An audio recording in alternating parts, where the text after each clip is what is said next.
piece of meat, boy. Go, go, go. Yeah. Outstanding. Rock and roll.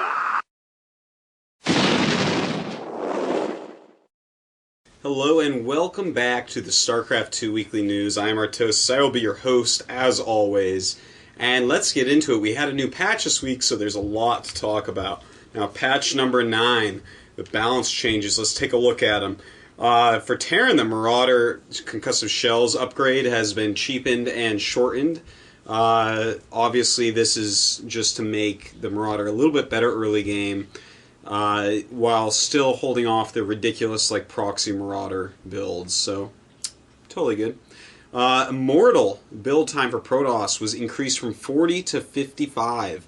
Now, this is something I think everyone wanted to see. The Immortal is such a ridiculous unit. I think everyone feels, even Protoss players, that these things might be a little bit overpowered. So, I like that as well. Now for Zerg, the Infested Terran, his damage has been increased, but the speed decreased. Kind of interesting, and we haven't seen, I think, any Infested Terran usage yet. The Queen's speed off creep was decreased from 1.5 to 0.938. Well, this is actually kind of interesting. They said the reason for it was to, just make the Queen Roach Rush in Zerg vs. Zerg a little bit less powerful, but at the same time they made it so that the already very hard to deal with builds like 2-Gate and just quick rush builds against Zerg are harder to deal with because it's hard to get to your natural expansion with your Queen. So kind of interesting there, and as a Zerg player I didn't have a lot of trouble with this Queen Rush really. If you know it's coming, you just make a sunken colony and you should be able to hold. So kind of an interesting choice there. Spinecrawler attack was decreased, not the damage but the speed, just by a little bit, from 1.6 to 1.85, or, well, someone typed that wrong, 1.85 to, anyways. It was decreased a little bit, not a big deal. Infestor. Now, Neural Parasite was put back up to 9 range. This is really kind of weird to me. It was very, very good even at 7 range, but I guess now it's going to make it a lot easier to cast, a lot easier to use, and more useful. Infestors, I think we're going to see a huge amount of these units being used in the future. That is actually a really strong buff. They are so good against Immortals, Colossus, High Templars, Thors, tanks, you name it. I mean, I even steal Hydras in ZVZ after, if you have some leftover mana. Neural Parasite, a very cool spell there. Now, Fungal Growth is a projectile now, and that's good. It just makes it so that you're more likely to hit what you cast it on. So, Infestor actually get a lot of buffs. I think that's a good idea, though, because the spellcasters for the other races, Terran and Protoss, are quite good as is. The Infestor are not used quite as much. I think that definitely everyone's going to have to start using him more.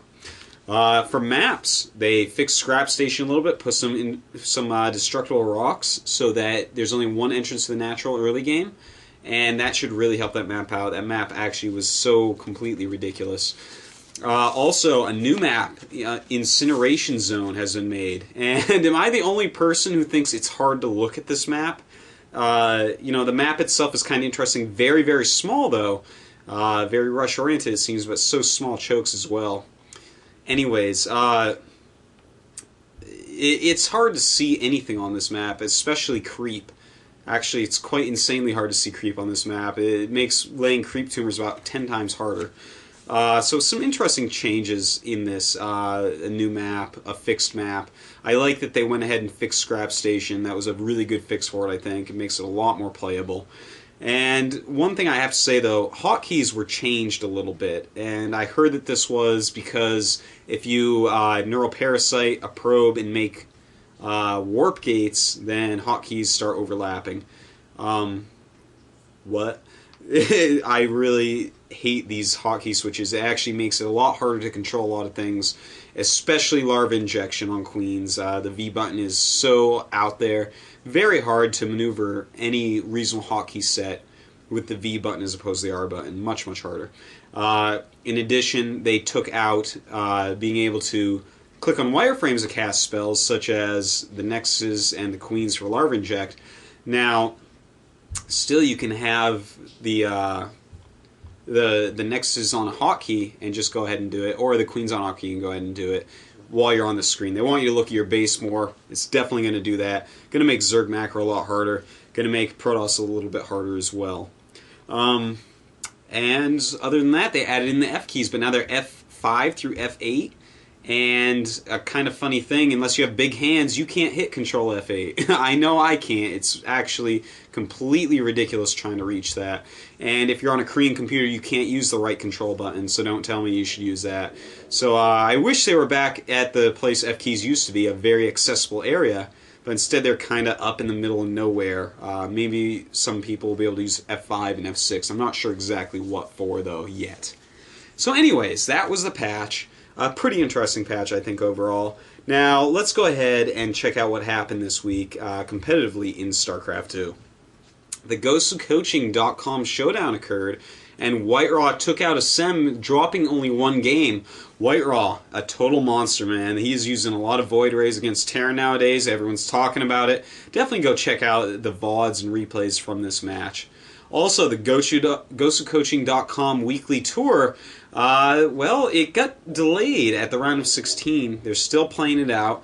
And something that might interest you is that on Juani's ID, you know, my faithful sidekick Juani, he has Tester, GM, the old Eastro coach, old Eastro captain, old pro gamer. He's been in OSLs and stuff. He is playing StarCraft 2 full-time as a pro gamer. And he is, I think, the favorite of this tournament. I think he's in the round of 8 right now. Should be playing Kiwi Kaki pretty soon here. And I tell you, he is really the best Protoss in the world. I've watched a lot of replays. I've played with a lot of people. And other people I've spoken to that have played with him and watched him play pretty much agree. He's definitely the best Protoss on the Asia server. And I would definitely say better than all the Protosses on the other servers. So this is actually a tournament that you're definitely going to want to take the replays from and take a look at if you're a Protoss player. I think that it could really jump people ahead to see a top-level Protoss, like absolute top, really knows what he's doing, pro-gamer StarCraft player using Protoss. So that's pretty interesting. Alright, the Craft Cup, the European Cup, got postponed due to the patch. The Europe server was down a little bit too long, and they decided to go ahead and postpone that. The US Cup, though, Huck wins it again. He won it 3-0 over Chosen, a.k.a. Chef. And that's pretty impressive. That's 2 Craft Cups in a row for Huck. This guy has actually been doing pretty well in tournaments overall. And, you know, I got a chance to sit down with him a little bit and talk to him. This guy is actually a StarCraft 1 player from the Clan Keeper, for anyone that's a StarCraft 1 guy. He's doing pretty well, I have to admit. A strong Protoss player indeed. Alright, the ESL Go For SC2 Cup. The Muslim ended up winning. God, that guy wins a lot. He is just at the top of every tournament on the European server. Anyway,